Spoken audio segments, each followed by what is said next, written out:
السلام علیکم دوستوں، اپنی نیکسٹ ویڈیو کے ساتھ میں ہوں منصب علی۔ دوستوں اس میں بات کریں گے ہم تھوڑی سی یونان کی۔ یونان میں کافی زیادہ نئی چینجنگ آ رہی ہیں اور کافی زیادہ نئے رول جو ہیں وہ پاس ہو رہے ہیں۔ ابھی کرنٹلی یہ ہوا ہے کہ یونان میں نئے آنے والوں کے لیے کافی زیادہ نئی سختیاں آ رہی ہیں۔ پہلے جس طرح انہوں نے سزا کی، قید کی سزا کم کی ہوئی تھی، اب وہ قید کی سزا بھی بڑھا رہے ہیں۔ اس کے بعد اسالم سائیکل کو پہلے جو ہے وہ کیس کیا فیصلہ آنے تک رکھا جاتا تھا کنٹری میں، اب ان کو ڈپورٹ بھی کیا جا سکے گا۔ ایک نیا قانون متعارف کروا رہے ہیں یونان والے۔ اب بات یہاں پہ یہ ہے دوستوں کہ جو دوست پاکستان سے ایجنٹوں کے سبز باغ دیکھ کے یونان کا سفر کرتے ہیں اور اپنی جان پہ کھیل کے وہاں پہ پہنچنے کی کوشش کرتے ہیں اور کچھ خوش قسمت پہنچ جاتے ہیں، اور باقی جو ہیں راستے میں اللہ معاف کرے ایکسپائر ہو جاتے ہیں مختلف قسم کی مصیبتیں جھیلنے کے بعد۔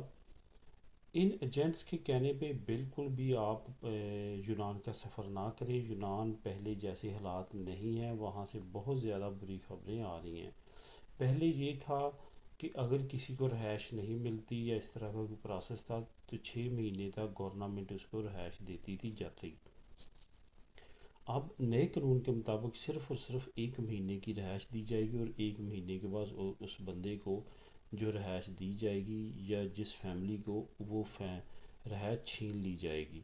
اس ساری چیزوں کا مقصد یہ ہے دوستوں کہ یونان چاہتا ہے کہ اس کی طرف امیگرینٹس جو ہیں وہ کم سے کم سفر کریں اور وہاں پہ نہ آئیں۔ جب سے سیریا میں پرابلم ہوئی ہے، وہاں پہ جنگ ہوئی ہے اور لوگوں نے ادھر جانے کا رخ کیا ہے گریس کی طرف، اور ترکی نے بھی اپنے بارڈر اوپن کرنے شروع کیے ہیں تاکہ لوگ زیادہ سے زیادہ یونان کی طرف جائیں، تو تب سے جو ہے یونان نے اپنے رول اینڈ ریگولیشن مزید ٹف کرنے سٹارٹ کر دیے ہیں۔ تو اس وقت آئیڈیل ٹائم یہی ہے دوستوں کہ یونان کے کا سفر بالکل نہ کیا جائے، اور نت نئی ہمارے سامنے سٹوریز آتی ہیں کہ یونان میں کتنے برے حالات ہیں۔ دوستوں ایک میں نے ویڈیو بھی بنائی تھی، وہ آپ کو اس کا لنک ڈسکرپشن میں دے دوں گا، اس ویڈیو کو بھی لازمی پلیز دیکھیے گا۔ وہ ایک دوست ہے جس کا پرسنل ایکسپیرینس ہے پاکستان سے لے کے اسپین تک پہنچنے تک، اور اگر آپ اس کی پوری سٹوری سنیں گے تو آپ کے رونگٹے کھڑے ہو جائیں گے کہ اتنا خطرناک سفر ہے، اور کتنے اس نے اپنے عزیز اور رشتہ دار راستے میں گنوائے، جن کی ڈیتھ ہوئی، راستے میں کیا کیا مصیبتیں جھیلنی پڑی۔ یونان کی جیل میں اس کی کچھ جاننے والے کس طرح گرفتار ہوئے، اور اس کے بعد ان کا ایک بہت اچھا دوست جس کی جیل میں ہی ڈیتھ ہوئی۔ تو وہ ساری سٹوری اس ویڈیو میں ہے، وہ پلیز ڈسکرپشن میں اس کا لنک ہے، ویسے تو اسی چینل پہ میں نے اپلوڈ کی ہوئی ہے، تو اس کو بھی پلیز لازمی دیکھیے گا اور کچھ نہ کچھ سبق حاصل کیجیے گا۔ دیکھیں دوستو، جو آپ کو ہم باتیں کر رہے ہیں یہاں پہ بیٹھ کے یورپ میں، کہ آپ لوگ آنے والے دنوں میں یونان کا سفر یا اس طرح کی اللیگل ایکٹیویٹی کوئی نہ کرے، آپ کی جان کو بھی خطرہ ہے۔ اس کے بعد یورپ پہ بھی اب وہ آپ کی جو خواب جو ایجنٹ آپ کو دکھاتے ہیں اور ادھر بھیجتے ہیں، ایسا کچھ نہیں ہے، بالکل حقیقت کے برعکس ہے۔ یہاں پہ جتنی محنت کرنی پڑتی ہے، اگر آپ اپنے ملک میں رہ کے اسی سرمایے کے ساتھ وہ محنت کریں تو ہو سکتا ہے اس سے آپ ٹرپل فورتھ کمائیں۔ اس کے بعد محتاجی کوئی نہیں ہوگی، آپ کو پیپروں کا کوئی مسئلہ نہیں ہوگا، اور سب سے بڑی بات اپنی فیملی فرینڈس کے ساتھ آپ مل کے ان کے پاس رہیں گے۔ یہاں پہ ایسی ایسی سٹوریز ہیں کہ لوگوں کے اتنا بندہ سن کے اتنا پریشان ہوتا ہے کہ بندہ امیجن نہیں کر سکتا کہ جن لوگوں پہ یہ بیتی ہوگی ان کی حالت کیا ہوگی۔